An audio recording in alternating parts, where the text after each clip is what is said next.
Di Metro Siang kali ini, pemirsa, kami ajak Anda ke kawasan Gandaria Utara. Ini ada sebuah lingkungan yang mampu membangun sistem keamanan layaknya perumahan modern. Nah, mulai dari akses masuk berbasis kartu, kemudian GPS juga untuk warga, sampai ke tombol darurat dan pengawasan CCTV yang terintegrasi. Menariknya, semua inovasi ini dibangun dengan anggaran terbatas dan diperkuat sentuhan budaya Betawi yang membuat warga merasa aman sekaligus akrab. Seperti apa rahasia di balik gang yang dijuluki Gang Aman ini? Berikut adalah segmen Ayo Cari Tahu bersama dengan jurnalis Metro TV Koni Briliana dan juru kamera Andi Isworo.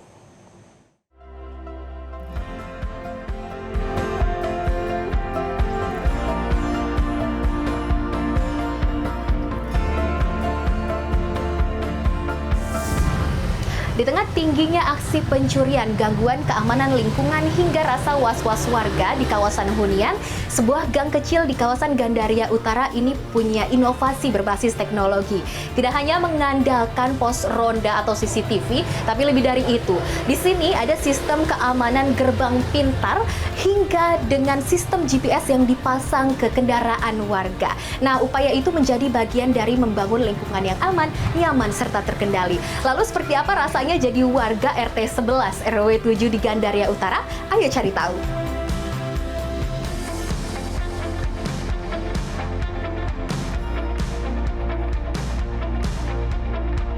Ya, pemirsa, saat ini saya sudah berada tepat di depan Gang RT 11 RW 7 di Gandaria Utara. Dan kayaknya pemirsa, di belakang saya saat ini nih udah ada sosok di balik dari teknologi yang ada di gang ini nih. Coba saya akan samperin ya. Yuk ikuti saya. Halo, selamat pagi Bapak. Boleh Bapak dibukain dulu pintunya buat saya? Oke. Nah, wah keren banget pemirsa, di pintunya otomatis dari sini dibukanya ya. Oke, nah kita mau coba tanya-tanya dulu nih sama sosok di balik teknologi yang ada di gang ini nih. Halo, selamat pagi Bapak. Selamat ini dengan pagi, Pak Ibas Mbak. ya berarti. Nah Bapak, boleh dijelasin nggak sih ini tuh di belakang saya yang tadi Bapak buka nih apa Pak? Ini namanya Smart Gate, jadi kita kasih nama e-Gate 11. Jadi pintu pintar, jadi kita menggantikan pintu lama yang konvensional, yang portal, kita menggantikan dengan berbasis teknologi. Jadi menggunakan kartu RFID ini. Jadi ini ada boxnya, ini akses card-nya, ini alatnya. Akses card-nya. Nah selain ini Pak, di sini ada apa aja sih kalau boleh tahu? Inovasi kita nggak berhenti di akses card ya untuk e-Gate 11 ya. Jadi memang inovasi kita itu berkembang. Ini kita anggap ini klaster luarnya ya. Klaster luarnya ya ini gerbang dari luarnya. Jadi kita juga nanti ada pemberian GPS juga secara bertahap. Jadi kita berikan kepada masyarakat secara bertahap, ini GPS-nya. Dan ini portable, ini GPS-nya secara portable. Ini diberikan ke masyarakat per bulan itu secara bertahap. Selain GPS juga ada pengawasan akses CCTV. Nah, ini 1 kali 24 jam. Nah, ini juga di monitor pengawasan Satkamling juga ada, dan juga di smartphone-nya warga. Nah, itu juga terkoneksi secara langsung. Pak, selain yang tadi di depan, ini ada apa lagi nih? Ada lagi Mbak, ini ada satu lagi. Ini kita untuk minimalisir mati lampu. Jadi kita ada PLTS-nya juga. Jadi setidaknya sudah di cover dari PLTS. Terus ini alarm ini apa? Alarm ini kita panic button. Jadi ada di saat insidental di masyarakat kita urgensi atau ada temuan kejadian menonjol, nah kita bisa memencet secara manual di 3 titik dan juga bisa menggunakan di smartphone-nya warga sendiri. Jadi bisa langsung 3 titik tadi bunyi secara bersamaan. Bunyi secara bersamaan ya Pak. Betul. Oke, kita lihat ke sebelah sana lagi ya. Nah Pak, saya boleh tanya nggak sih, kalau dari inovasi yang ada di sini semuanya ya Pak, itu latar belakangnya apa sih Pak? Ceritanya bagaimana? Kok kemudian bisa ada inovasi segini bagusnya gitu loh Pak? Latar belakangnya awalnya ya kita belanja masalah dulu ya. Belanja masalahnya apa? Jadi permasalahan yang terutama yang masuk di lingkungan kita itu, dan banyak terjadi di lingkungan lain, itu keresahan masyarakat terkait soal masalah aksi curanmor. Nah, aksi curanmor ini bentuk konkret untuk menyelesaikan masalah ini, upaya deteksi dini kita, pencegahannya salah satunya menggunakan akses card ini, e-gate 11 ini. Jadi nggak cuma e-gate 11, nah itu ada klaster luar, ada klaster dalamnya menggunakan GPS dan juga ada alarm panic button juga. Oke Pak. Nah kalau ngomongin dari segi biaya ya Pak ya, itu gimana sih Pak? Karena kan teknologi seperti ini tadi ada GPS juga, e-gate itu kan perlu adanya biaya buat bisa beli lah ya Pak ya. Nah itu bagaimana Pak? Apakah itu dari dana operasional kah atau bagaimana? Boleh diceritain? Alhamdulillah di lingkungan Jakarta ya, semua lingkungan Jakarta itu masing-masing ketua RT itu mendapatkan dana operasional. Nah, dana operasional ketua RT itu kita maksimalkan full buat masyarakat kita. Jadi buat lingkungan kita sebesar 2,5 juta untuk saat ini 2,5 juta.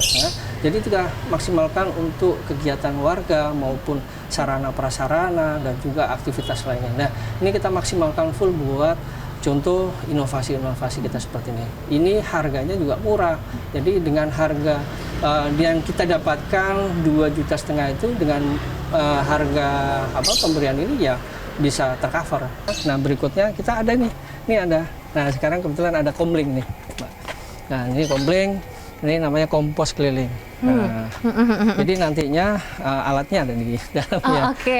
Nah ini apa Pak? Boleh dijelasin nggak Pak? Ini buat menjawab permasalahan sampah. Nah, sekarang kan masalah sampah di Jakarta itu jadi momok ya, karena Bantar Gebang tutup juga. Nah, setidaknya ini sampah dapur kita nanti olah akan menjadi kompos. Jadi kita jemput bola. Jadi kita door to door, namanya kompling. Jadi kompos keliling. Jadi nantinya kita launching, nanti kita jemput bola ke rumah-rumah warga. Ayo, komposnya mana, sampah rumah tangganya mana. Jadi itu yang bikin bau ya, bikin di tempat penampungan sampah tadi. Ini juga berbasis teknologi juga. Nah, nantinya. Jadi penggunaan anggarannya juga kita belikan buat alat untuk buat mengubah sampah dapur menjadi kompos. Dan juga kita bikin juga ada nantinya. Nah Pak Ibas, kalau saya lihat tadi setelah keliling-keliling daerah sini gitu ya, ini kan rapi, banyak mural-mural gitu ya. Nah perbedaannya tuh seperti apa sih Pak sama dulu dan sekarang? Kok bisa jadi seperti ini, ceritanya kayak gimana gitu? Before afternya ya, kondisi awal di lingkungan kita. Nah ini ada dokumentasi kita nih, before afternya. Kebetulan kita dibantu sama masyarakat. Nah ini termasuk nih Pak Deni juga bikin hal-hal seperti ini ya. Kita tambahkan buat taman-taman kecil, terus kolam dan sebagainya. Nah dulunya nggak seperti ini. Nah ini dulunya seperti ini nih. Nih lingkungan kita seperti ini. Jadi tahu dulu yang nantinya buat tempat pertemuan warga itu, tempat menyampaikan aspirasi, ruang terbuka. Nah ini awal mulai seperti ini. Nah ini pembangunan kita di saat pas COVID. Oh ya Mbak, satu lagi nih dari inovasi masyarakat kita yang pendekatannya dengan budaya Betawi. Nah, itu ada suara malam ya, namanya Si Jaga Warga.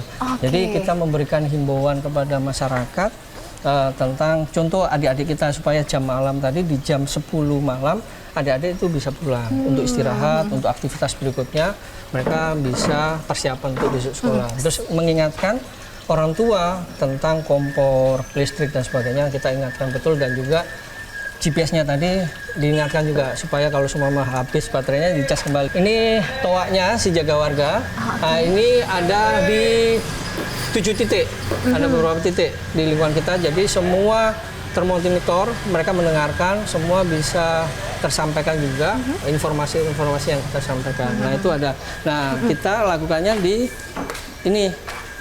Kontrolnya di sini. Ini kontrol room, media center berarti ya Pak? Betul. Kontrolnya di sini. Tempat ini buat satkamling ya. Ini peralatan satkamling kita. Ada beberapa borgol, habis itu lampu dan juga tongkat T dan sebagainya. Ada buat pemadam ya kan, untuk kalau antisipasi kebakaran. Nah ini media center kita di sini. Nah ini tempat untuk base camp kita ya, satkamling itu. Ini buat akses pengawasan 1x24 jam. Nah ini diawasi secara real time ya. Warga pun juga bisa melihat secara langsung di handphonenya masing-masing juga.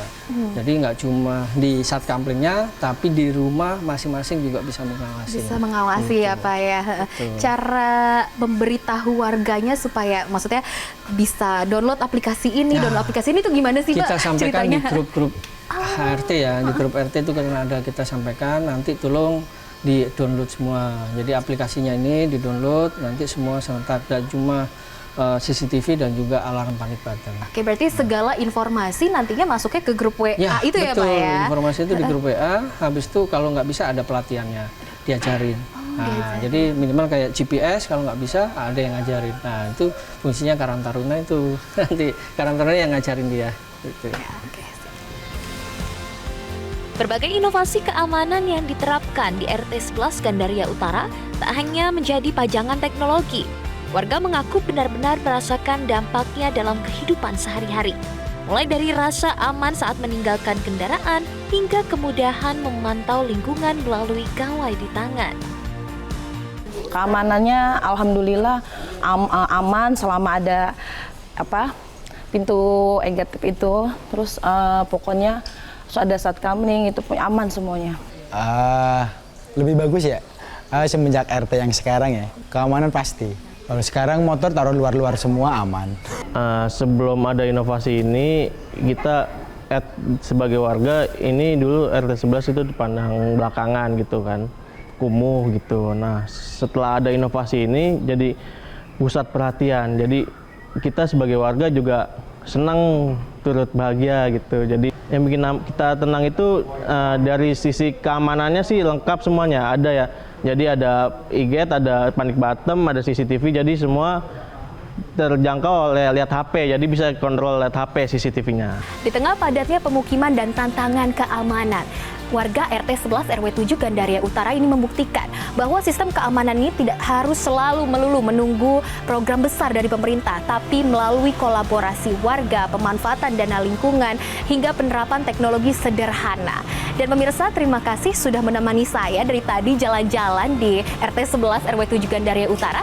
Sampai jumpa di episode Ayo Cari Tahu selanjutnya. Jelajahi cara baru mendapatkan informasi. Download Metro TV Extend sekarang.